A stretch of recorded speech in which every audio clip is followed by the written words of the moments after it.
प्यार अंधा होता है। हितेश नाम का लड़का एक बहुत बड़े तथा अमीर घर से रिश्ता रखता था।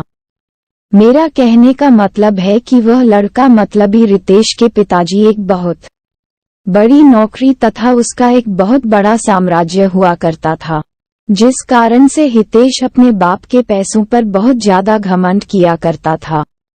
वह बहुत सारे दोस्तों को और बहुत सारे गर्लफ्रेंड को एक बार एक साथ रखा करता था। पैसों के इतनी ज्यादा अमीर होने के कारण लोगों को कुछ भी नहीं समझा करता था, सभी से झगड़ा किया करता था और सभी के साथ बहुत ज्यादा बुरे मानसिकता वाले हालात से पेश आता था। यही कारण है कि हितेश का कोई बेस्ट फ्रेंड नहीं था। वह जितने भी फ्रेंड के साथ रहता था, जितने भी दोस्त के साथ रहता था, वह सिर्फ उसके साथ उसके पैसों पर मौज मस्ती करने के लिए रहता था। लेकिन जब हितेश किसी मुश्किल में फंस जाता था तो कोई भी दोस्त उसकी मदद करने के लिए बिल्कुल भी आगे नहीं आता था। हितेश बहुत ज्यादा अपने फ्रेंड तथा दोस्तों के साथ टूर करने के लिए बाहर देश है जाया करता था, क्योंकि उनके पिताजी के पास इतनी ज्यादा दौलत थी कि कितना भी हितेश का उस दौलत में से पैसा उड़ा दे उसका कम नहीं होने वाला था। इस कारण से हितेश उस दौलत को लेकर बहुत ज्यादा घमंड किया करता था और हमेशा अपने दोस्तों को बहुत ज्यादा पार्टी दिया करता था और फिर उसके साथ घूमने के लिए जाने के लिए कहा करता था। हितेश को लड़की की लत लग गई थी। वह लड़कियों के साथ बहुत ज्यादा है समझ किया करता था। ज्यादा पैसा होने के कारण वह बहुत सारी लड़कियों के साथ घूमा करता था तथा बाहर डांस में जाकर लड़कियों के साथ बाहर डांस भी किया करता था। वह रिसोर्ट में जाकर लड़कियों को खाना खिलाता था और फिर घूमने के लिए टूर पर जाया करता था। एक दिन जब हुआ किसी कारण से अपनी छत पर टहल रहा था तो उसके घर के सामने एक छत पर एक कहां से और बहुत ज्यादा खूबसूरत लड़की टहल रही थी। हितेश अपने पैसे के दम पर सोचा कि चाहे कोई भी लड़की हो, अगर हितेश एक बार इशारा कर देगा तो कोई भी लड़की उसके आगे अपनी एटीट्यूड को नहीं रखेगी।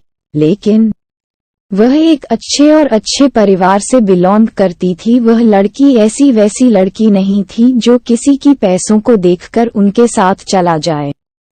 उस लड़की को हंसाने के लिए हितेश बहुत तरह से उसको लालच देने का प्रयास करता था, लेकिन वह लड़की ऐसी वैसी लड़की बिल्कुल भी नहीं थी कि किसी की बातों में आ जाए। हितेश चाहे जितने लोगों को, जितनी लड़कियों को उसके पास भेजता था बोलने के लिए, लेकिन वह लड़की बिल्कुल भी बात मानने के लिए तैयार नहीं थी।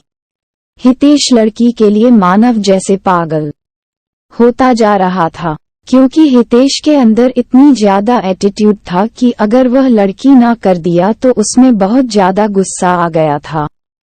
हितेश सोच रहा था जिस कारण से भी वह लड़की मना कर रही है, हम चाहे कितना भी पैसा उसे दे देना कि ना अपने साथ उसे घूमने पर मजबूर कर देंगे। एक भी नहीं पैसे किसी लड़की फ्रेंड को उसके घर भेजने के लिए कहती है लेकर जाओ। उस लड़की को बोलो कि जितना पैसा लेना है, जितना खाना है, जितना घूमना है मेरे से ले लो, लेकिन मेरे साथ घूमने के लिए तैयार हो जाओ। लेकिन किसी भी परिस्थिति में वह लड़के तैयार होने पर आज ही नहीं हो रही थी। इस बात को सुनकर हितेश को बहुत ज्यादा गुस्सा आ रहा था।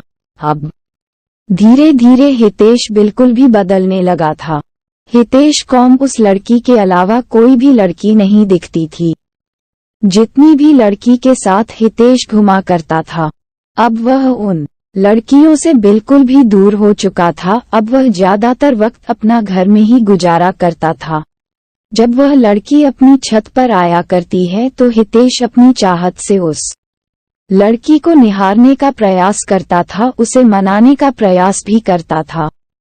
लेकिन शायद उस लड़की को हितेश के बारे में पूरी जानकारी होगी, इसी कारण से वह लड़की हितेश के पास ना जाने के लिए बहुत सारे बहाना बनाया करते थे। उस लड़की के पिताजी एक सरकारी विभाग में कार्य कर रहे थे, जिसका ट्रांसफर होने के बाद वह हितेश के घर के पास वाले अपार्टमेंट में रहने के लिए आया था। वह लड़की दूर से आने के कारण उसका कोई दोस्त नहीं था। लड़की कहीं घूमने के लिए भी नहीं जाया करती थी क्योंकि घूमने के लिए उसका कोई सहेली नहीं थी। नया होने के कारण वह अकेले घूम भी नहीं पा रहे थे। ऐसे तो वहाँ के ज्यादातर लड़कियां अच्छे स्वभाव की नहीं थी, जिस कारण से उस लड़की को कोई भी सहेली पसंद नहीं आ रही थी। हितेश उस लड़की को हमेशा ही याद किया करता था, लेकिन ऐसा कुछ भी नहीं हुआ। कुछ भी ना बीत जाने के बाद वह लड़की अपने अपार्टमेंट को छोड़कर जाने ही वाली थी, क्योंकि उसके पिताजी एक सरकारी ऑफिसर थे और उसका ट्रांसफर 3 महीने में दूसरी जगह हो जाया करता था। जैसे ही उस शहर में उसे केदारी का 3 महीने गुजर गया, उसकी ट्रांसफर अब किसी दूसरे जगह हो गया था। ऐसे में हितेश बहुत ज्यादा दुखी रहने लगा था, क्योंकि वह जिसे प्यार करता था कभी भी उसे वह बात नहीं कर सका था। जैसे ही इस बात की जानकारी हितेश को हुआ बहुत ज्यादा दुखी हुआ और सोचने लगा कि मेरी क्या गलती है कि मुझे वह लड़की आज तक सही से देखा भी नहीं। लेकिन माना कि था उस शहर में उस दिन अंतिम दिन था। हितेश आता था कि उस लड़की से मुलाकात करके कुछ बात किया जाए। जब वह लड़की बाहर जा रही थी तो हितेश नहीं जा रहा था। जैसे ही लड़की देखा तो हितेश रुक गया। लड़की हितेश के पास जा पहुंची थी और हितेश को कह रहे थे कि मुझे आपसे कुछ बात करना है। वह लड़की है देश को कहता है कि आपके अंदर पैसों की बहुत ज्यादा घमंड है और आपने बहुत सारी लड़कियों की जिंदगी को बर्बाद किया है, जिस कारण से भगवान तुम्हें ये सजा दिया है कि कोई भी अच्छी लड़की तुम्हें मिलना तो दूर की बात है, तुम्हें दिखेगी भी नहीं।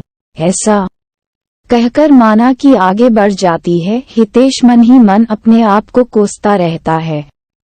हितेश सोचता है कि जो मेरे पास इतने पैसे हैं और कोई अच्छी लड़की ही नहीं मिलेगी, मेरे पास इतने पैसों की क्या कर सकते हैं। ये बात बिल्कुल सच है दोस्तों, पैसा चाहे कितना भी हो जाए, मनुष्य को कभी भी अपने पैसों पर बिल्कुल भी घमंड नहीं करना चाहिए। पैसा चाहे जितना भी हो जाए वह आपके कैरेक्टर को नहीं सुधार सकता है। यदि आपके पास बहुत ज्यादा पैसा है तो उसे संभाल के रखी है, वह अच्छी चीजों में उपयोग करें।